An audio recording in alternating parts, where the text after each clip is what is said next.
día, ¿cómo están? Gusto de reencontrarnos en esta escuela de pensiones del día 24 de febrero, última clase de este segundo mes del año, pero no por ello con menos ganas o con menos información relevante que ustedes es importante que conozcan y que también vayamos comentando en este programa. Pero como siempre me acompaña mi querido profesor Gustavo Dávila. ¿Cómo está, profe? Hola Yasmina, muy bien, súper bien acá, terminando ya febrero, el verano, como que se nos va con un poquito de ahí de nostalgia, pero yo creo que igual con las pilas bien puestas siempre es grato poder contactarse con la comunidad, ¿cierto? Por esta interacción que siempre se ha dado con la comunidad, que yo digo siempre es como el motor de nuestro programa, la gente, las preguntas y todo lo que se genera, esta energía que va y viene entre nosotros y la comunidad, así que me parece excelente. Bueno, siempre hay que ponerle ganas, así que aquí estamos. Perfecto, profe. Entonces vamos a comenzar con este programa que, como siempre, les comento y les vuelvo a recordar, es el último, además, programa que, no último programa para siempre, sino el último programa que tenemos que en este modo vacaciones, modo verano, en el que dedicamos a contestar las preguntas que nos han llegado a través de nuestras diferentes redes sociales o a través del mail que también les dejo además a su disposición, que es producción@fflay.cl. Como digo, este es el cuarto programa de este mes de febrero que hemos dedicado una modalidad, por así especial, para un poco recordar y rememorar también todas las cosas que hemos estado viendo durante las clases de esta segunda temporada. Profe, vamos a comenzar con las preguntas que nos han llegado y la primera está por aquí, dice Yasna Rojas. Si es primera vez que cotizo, ¿dónde y cómo debo hacerlo? Bueno, si es primera vez que cotiza, claramente está relacionado su cotización con la FP que tiene ganada la licitación, que hoy día, recordemos, es FP modelo. Todas las personas que inician labores por primera vez, cotizan por primera vez, deben incorporarse a la FP que se ganó la licitación de los nuevos afiliados. Y esa FP hoy día es FP modelo. ¿Hay alguna forma para llevarlo a cabo, algo especial que haya que conocer, o el trámite es sencillo, es rápido como cualquier cambio de FP o cualquier afiliación?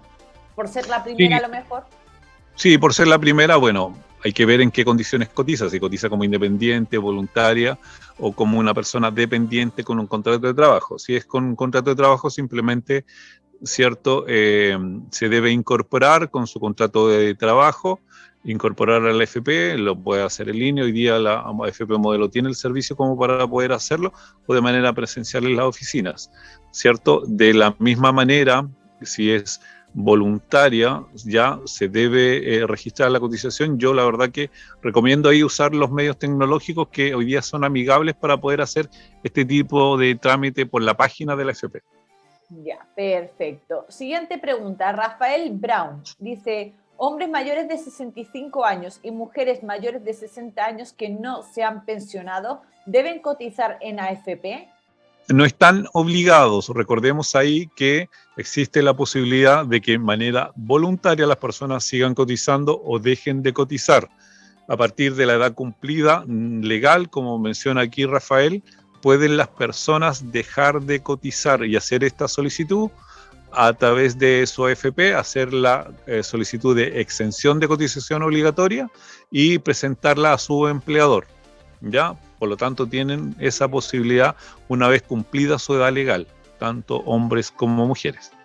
Ya, perfecto. Profe, Omar Rodríguez dice: ¿puedo pagar cotizaciones atrasadas como independiente?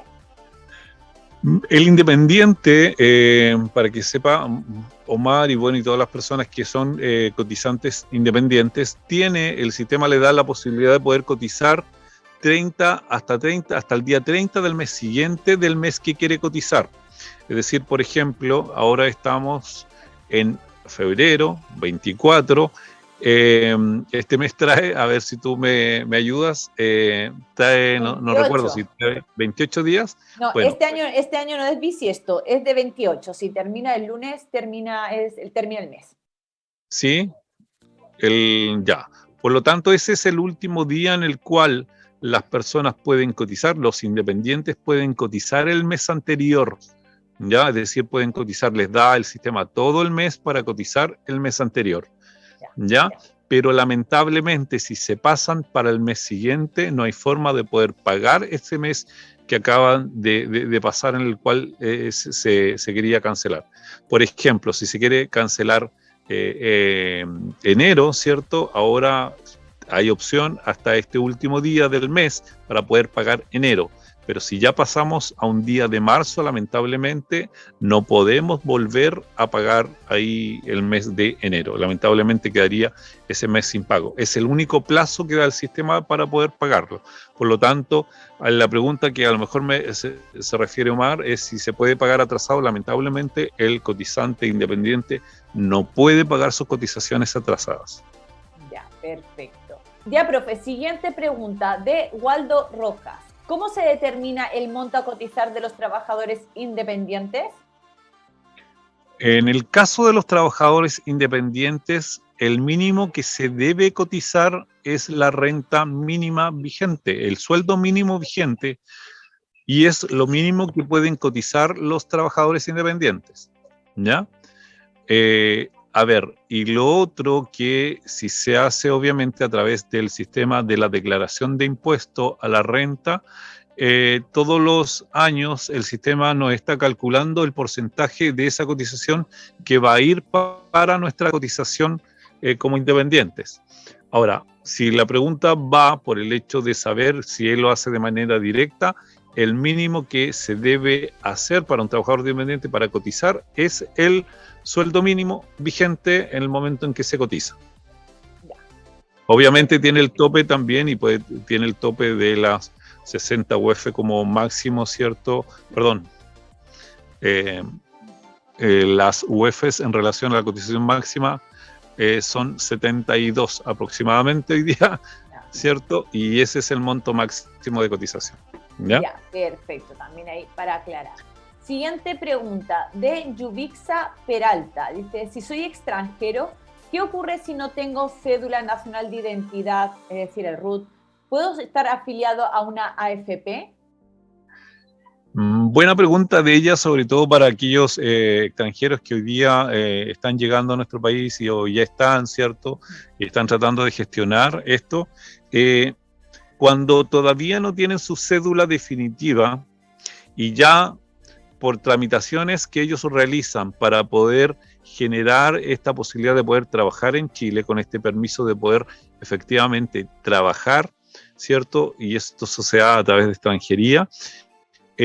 Las personas pueden ir con este documento, más con esta apertura, más su contrato de trabajo y pueden ir a la FP, en este caso a la FP, donde está ganada obviamente la licitación, que en este caso es AFP Modelo, y la FP les genera un RUT momentáneo, ¿ya? Un RUT para que ellos gestionen su afiliación, ¿cierto? Y puedan su empleador cotizarle y pagarle sus cotizaciones como corresponde.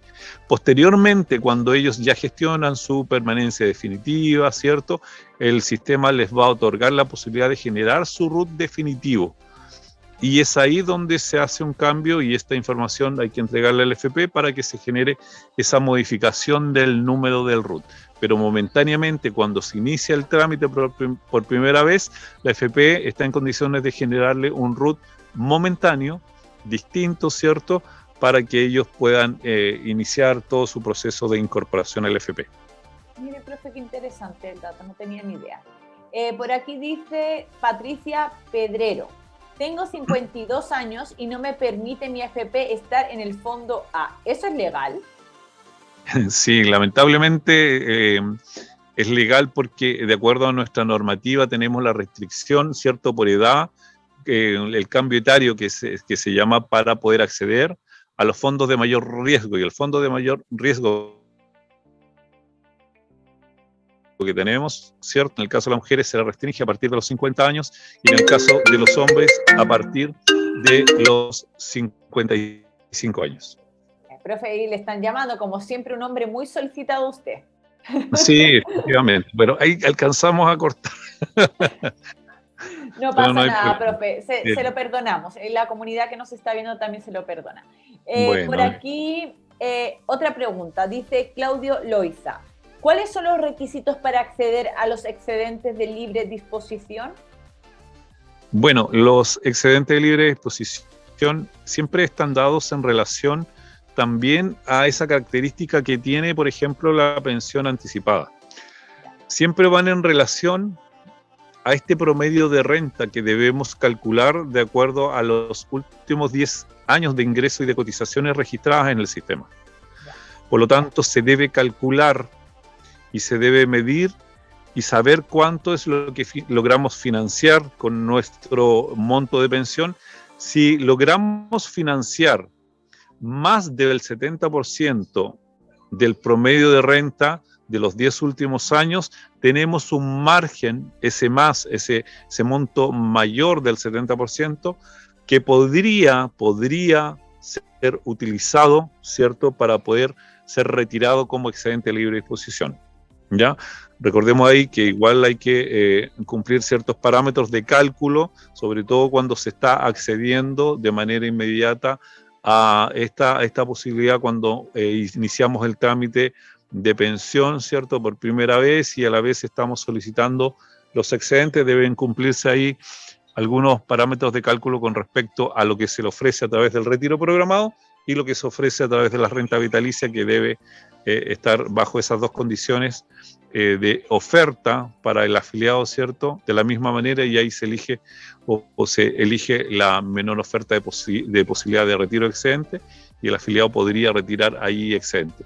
Pero principalmente hay que ver si él logra financiar un monto de pensión por sobre el 70%, para que ese monto que esté por sobre ese 70%, él pueda poder acceder a retirarlo como excedente. Genial, profe. Siguiente pregunta de Carlos Gutiérrez. Para la jubilación anticipada o para el retiro de excedentes de libre disposición, esto es lo que estábamos hablando ahora, en el requisito que dice relación con el promedio de las rentas de los últimos 10 años, ¿este promedio es por los últimos 10 años corridos desde el día presente hacia atrás o es 10 años cotizados hacia atrás? Bien, buena pregunta, en el sentido en que hace ahí la salvedad, Carlos, con respecto probablemente a periodos sin cotizar, ¿ya? Porque una cosa es del momento en que se hace la solicitud 10 años hacia atrás, posiblemente considerando ahí periodos sin cotizar, o 10 años hacia atrás de los realmente cotizados. La verdad que el sistema mide ahí, para todos los efectos, los 10 últimos años hacia atrás, independientemente si estén cotizados o no, porque en estos 10 años hacia atrás él pudo haber tenido periodos de cotizaciones en cero, es decir, no haber cotizado. Y eso también entra a jugar mucho en el cálculo final del promedio de renta. Es decir, que este sistema, por ejemplo, cuando nos hace este cálculo, nos favorece entre comillas, en el sentido en que nos puede favorecer bajar el promedio de renta, y si tenemos meses en cero, claramente nos sirven para bajar el promedio de renta para poder acceder al retiro de excedente, por ejemplo, ya, porque nos da más margen de poder efectivamente retirar excedente. Pero eso se cumple solamente, o ese requisito, solamente para 16 meses en cero. Todas aquellas personas que tengan como máximo 16 meses en cero, el sistema le va a considerar esos 16 meses en cero para ayudarlo a bajar el promedio, ¿ya? Perfecto. Entonces, en ese sentido, en la pregunta que nos hace Carlos, la medición es del momento en que se hace la solicitud del requisito o del cálculo, de ahí hacia atrás. Para las personas que ya hicieron su trámite de pensión y están solicitando posteriormente el cálculo de excedente, ¿cierto? El sistema ya tiene calculado en el momento que la persona se pensionó su requisito. Por lo tanto, eso es lo que manda, ¿ya? Es decir, que independientemente que haga la solicitud un año después, 2 años después, el requisito de retiro de excedente está determinado en el momento en que la persona hace su trámite de pensión. Por lo tanto, de ahí hacia atrás es la medición que se va a tomar para poder determinar sus ingresos, sus rentas, para poder calcular este promedio de renta. Ya, perfecto. Profe, siguiente pregunta de José Reinaldo González. Si a un trabajador nunca le han descontado cesantía, ¿qué sucede? Bueno, si a esta persona nunca le han descontado para la cesantía, es porque probablemente esta persona está con un contrato muy antiguo, ¿ya? En el cual no era obligación por parte del empleador generar este descuento de cesantía, ¿ya? Recordemos que para estas personas que llevan muchos años con su empleador, para ellos es voluntario poder incorporarse a la cesantía como afiliados, ¿ya? Y una vez que generan ellos esta cotización voluntaria, pueden efectivamente ahí ser parte del sistema, el empleador descontarles, ellos también aportar la parte que a ellos les corresponde y tener posteriormente, obviamente, derechos al beneficio si es que llegasen a necesitarlo. Ya, perfecto. Profe, vamos a hacer un pequeño paréntesis, unos segundos nada más, para que vea a la comunidad ese spot de FF Live. Así que, señora directora, por favor, dele al play. Bienvenidos al canal digital de todos los chilenos. FF Live, un espacio de conocimiento, opinión y debate constructivo. Somos un canal en donde la comunidad interactúa en vivo y en directo y que te cuenta lo que los medios tradicionales no te quieren contar. Porque somos una plataforma renacida de las cenizas, estamos abiertos a los libres pensadores y las nuevas ideas. Y lo mejor de todo es que el contenido llega directo a tu pantalla, como y cuando tú quieras. Cultura, educación, contingencia y entretención. Todo en un solo lugar. Esto es FF Live. Ahí quedó, querida comunidad, el spot de FF Live, donde les contamos un poco qué es este canal digital abierto a todos los libre pensadores también que les comentábamos allí. Y como siempre, también invitarles a que si quieren a lo mejor ayudarnos a seguir generando contenido, a que sigamos estando aquí, también nos pueden ayudar si están en Facebook ahí con unas estrellitas, también les invitamos a que lo hagan. Profe, seguimos con las preguntas que tenemos bastantes todavía por delante que llegaron y la siguiente es de Gina Mengual, dice lo siguiente: ¿puedo volver al sistema antiguo si me cambié a una AFP? Bueno, responderle a Gina que sí, efectivamente, pudiese volver ella al sistema antiguo o cualquier afiliado que cumpla el requisito para volver. Uno de los requisitos principales para volverse al sistema antiguo, aquellas personas que cotizaron en el sistema antiguo, se incorporaron a una AFP, es que no tengan derecho al bono de reconocimiento.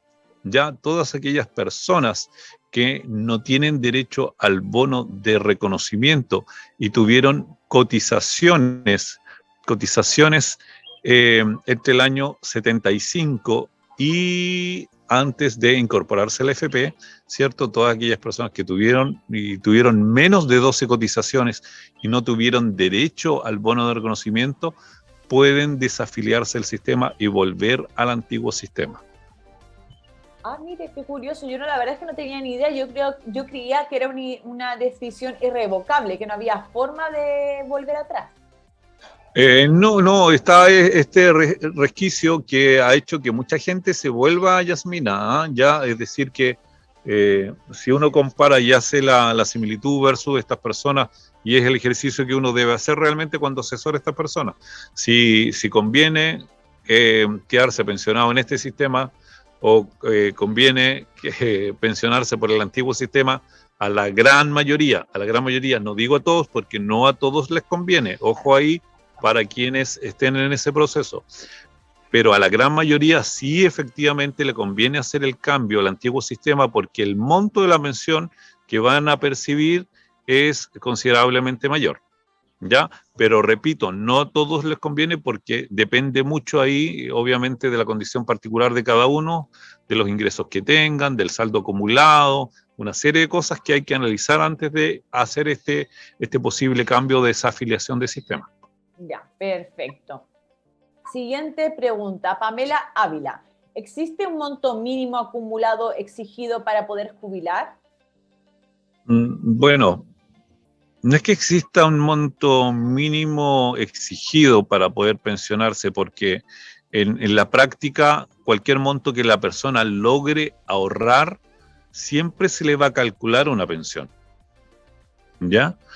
Por más mínima que sea esa pensión, siempre el sistema le va a calcular un monto de pensión. Lo que en esas posibilidades cuando existe un monto muy pequeño, los cálculos de pensión son muy, muy bajos. Las opciones de las personas es que esa pensión se ajuste a la pensión mínima, hoy día a la básica solidaria, ¿cierto? Y una vez terminando los fondos acumulados, porque se juntó muy poco dinero, las personas, bueno, tendrán la posibilidad de poder acceder al pilar solidario, ¿ya? Esas son las alternativas, pero hoy día no existe un monto mínimo como una cifra, ¿cierto?, ya determinada para poder uno exigir o cumplir ese requisito mínimo para poder acceder. No existe eso. Porque igual recordemos ahí que cada persona es un ente en particular, porque el requisito de pensión de una persona es muy distinto al que pudiese tener otra persona, porque el componente del grupo familiar es distinto, los ingresos fueron distintos, la AFP donde estuvo fue distinta por la misma rentabilidad de los fondos, donde estuvieron fueron distintos, por lo tanto la tasa de mortalidad de esa persona, dependiendo si es hombre o mujer, también es distinta. Por lo tanto, hay variables que claramente apuntan a que existe una diferenciación en cada una de las personas de acuerdo a sus requisitos y las características particulares de ellos. Por lo tanto, nos van a arrojar siempre montos de pensiones distintas a la hora de pensionarse. Pero en términos estrictos, para la pregunta que nos hace Pamela, no existe un monto mínimo de ahorro que el sistema nos exija para poder determinar un monto de pensión. Si lamentablemente logró juntar un poco o juntó esta persona poco dinero, el sistema le va a calcular en base a lo que ella logró juntar y su condición particular de afiliada, ¿ya? Y le va a dar ahí las opciones de poder acceder a la pensión mínima, si está por debajo de la mínima, y finalmente si se le acaban los fondos porque juntó muy poco dinero, bueno, va a poder acceder al pilar solidario. Ya, perfecto. Profe, siguiente pregunta de Yolanda Vega. Este año cumplo 66 años y quiero jubilarme. Soy casada, mi marido tiene 63. ¿Esto me perjudica al calcular el monto de mi pensión? Bueno, la verdad que, a ver, vamos a tratar de un poco generalizar la pregunta de Yolanda porque no está claro cuál es la característica que ella quiere destacar como si la perjudica o no. No sé si es el hecho de que ella tenga 66 años o si su marido tiene 63 años. O que esté casada. O que esté casada, ¿cierto? Vamos a tratar de generalizarlo ahí para que a lo mejor a poder ayudar a Yolanda y que para las otras personas igual un poco se entienda. Bueno, yo siempre lo he dicho y lo he manifestado, ¿cierto? Y lo hablo también con mis clientes cuando ellos acceden a mí, que yo siempre he mencionado que para mí, y es una opinión personal y que un poco lo he corroborado a través de las cifras y con cálculos que hemos hecho, para mí, para la gran mayoría de las personas, siempre cuando alguien tenga la posibilidad de pensionarse, ¿ya? Y, por ejemplo, no tenga otros ingresos y solamente vaya a depender de su pensión, siempre yo recomiendo que las personas se pensionen cuando cumplen recién el requisito. No esperarse hasta los 66 años, como en el caso aquí a lo mejor de Yolanda. A lo mejor ella sí se espera un poco, producto de que a lo mejor está trabajando y le pasa hoy día a mucha gente, poder aplazar el hecho de pensionarse, producto que están todavía trabajando y no lo quieren hacer. Bueno, eso se entiende porque igual dentro de algunos cálculos ahí se puede determinar que a lo mejor, sobre todo cuando hay ingresos altos, no sería tan conveniente desde el punto de vista de los impuestos.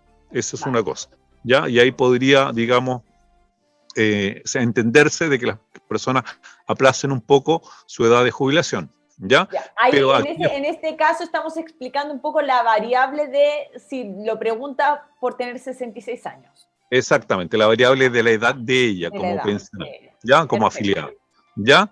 Por lo tanto, yo siempre apelo ahí que cumpliendo la edad se pensionen inmediatamente porque no hay forma de que el sistema les retribuya de mejor manera un monto de pensión mayor si ellos se pensionan, porque en el caso, por ejemplo, de Yolanda, que hoy día tiene 66 y pudo haberse pensionado a los 60 años. Si ella calcula todos los meses de pago que pudo haber recibido durante 6 años, es bastante dinero.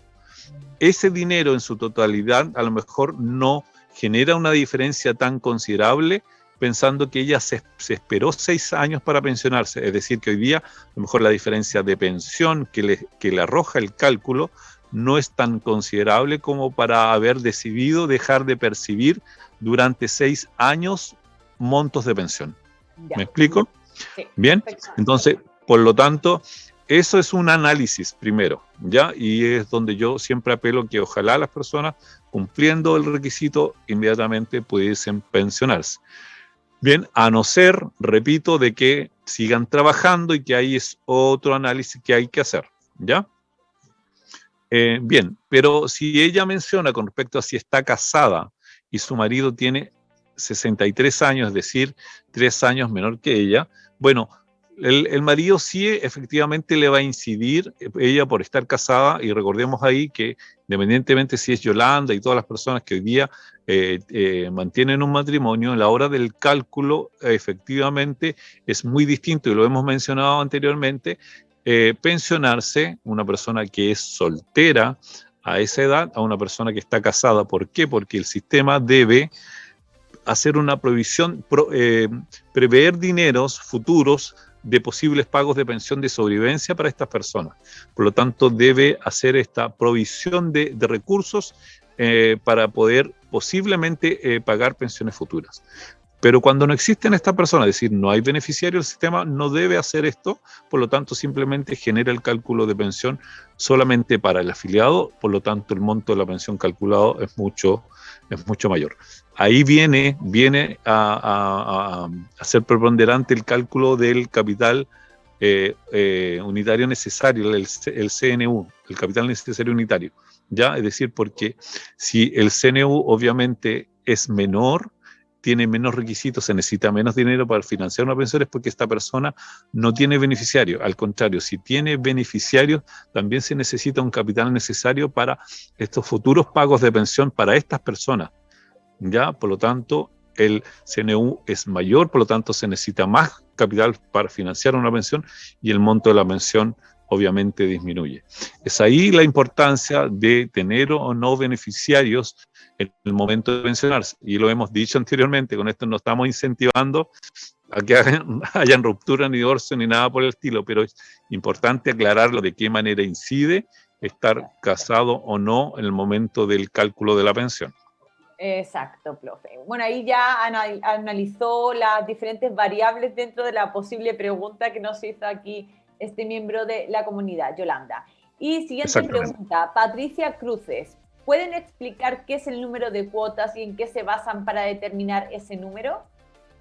Bueno, el número de cuotas es algo relativamente simple porque en el fondo es dividir la cantidad de la cotización que ingresa al fondo de pensiones donde se está cotizando, en este caso si es una cotización obligatoria, ¿cierto? Que la paga el empleador, ingresa un monto X a la cuenta obligatoria del afiliado y se determina cuál es el valor de la cuota de ese fondo en el momento en que ingresa este dinero, ¿ya?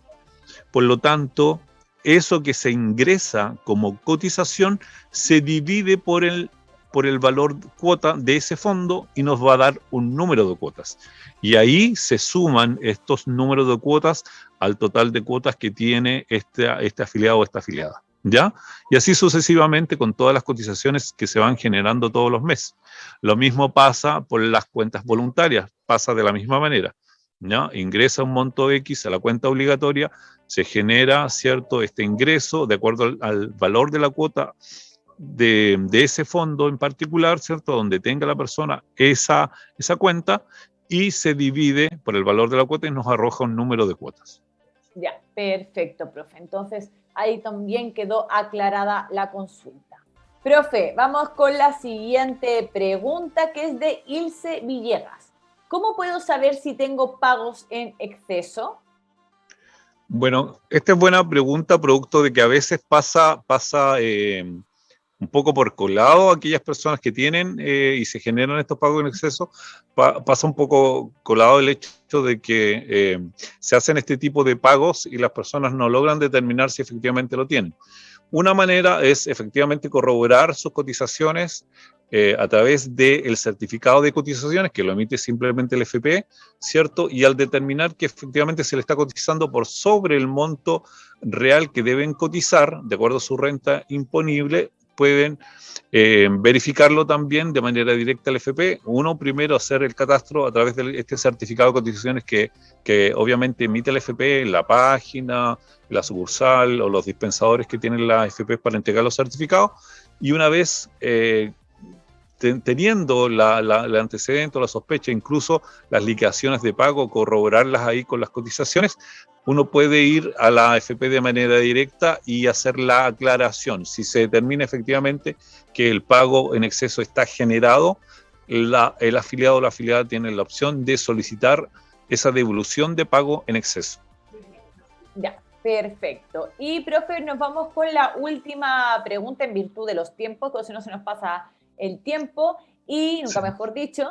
Y la siguiente pregunta es de Titi Style. Dice, si uno no quiere que el SCOM se envíe a oferentes distintos de AFP, ¿es posible? No es posible.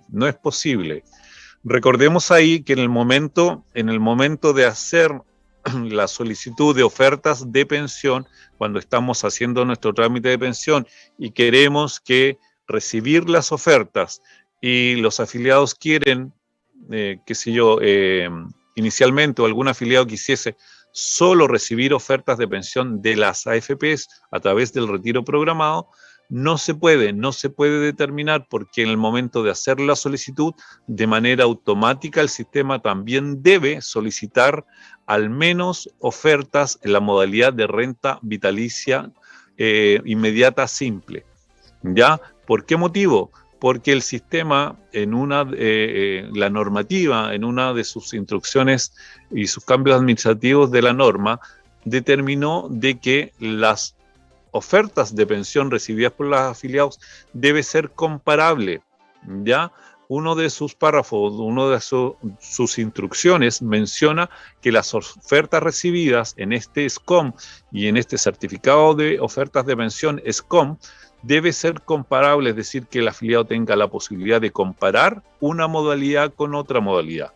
Por lo tanto, desde esa premisa, el sistema automáticamente, aunque el afiliado no solicite ofertas, por ejemplo, de renta vitalicia y solamente quiera solicitar ofertas de retiro programado de la AFP, el sistema automáticamente también tilda la opción de la renta vitalicia inmediata simple.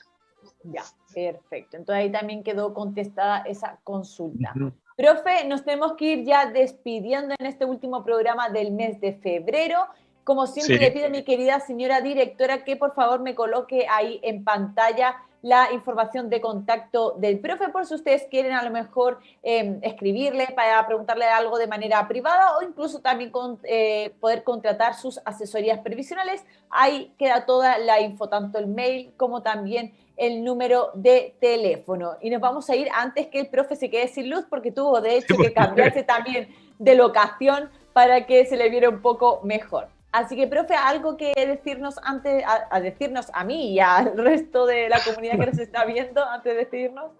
Sí, antes que me pierda por aquí en la nebulosa. No, desearles, bueno, a todos que estén bien, que sigan disfrutando, los que pueden, reitero siempre, y lo he reiterado casi todo el mes, sus vacaciones, que lo estén disfrutando ahí, ojalá en familia.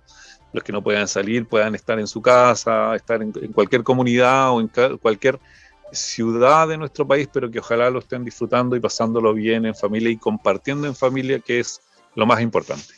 Perfecto, profe. Entonces nos vamos a ir despidiendo, querida comunidad. Nos vemos la próxima semana en nuestra Escuela de Pensiones. Les mando muchos besos.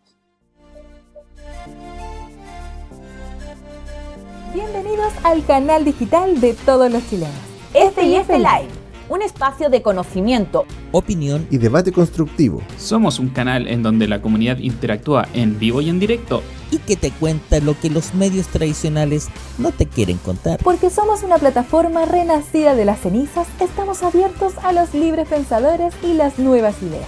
Y lo mejor de todo es que el contenido llega directo a tu pantalla, como y cuando tú quieras. Cultura, educación, contingencia y entretención. Todo en un solo lugar. Esto es F&F Live.